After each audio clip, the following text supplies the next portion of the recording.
In this video, I am going to teach you how to transfer your crypto from Coinbase to Kraken step by step.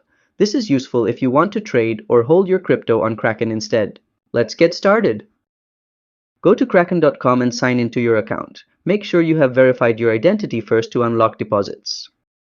Next, click Deposit in your Kraken dashboard to start the process. Choose Crypto in the options to see all the different cryptocurrencies you can deposit. You can now select your preferred crypto. For this video, I will choose USDT as an example. Now choose the deposit method you want or the one that is available for you in your country. Just click the box to confirm you understand the instructions and select I understand to proceed.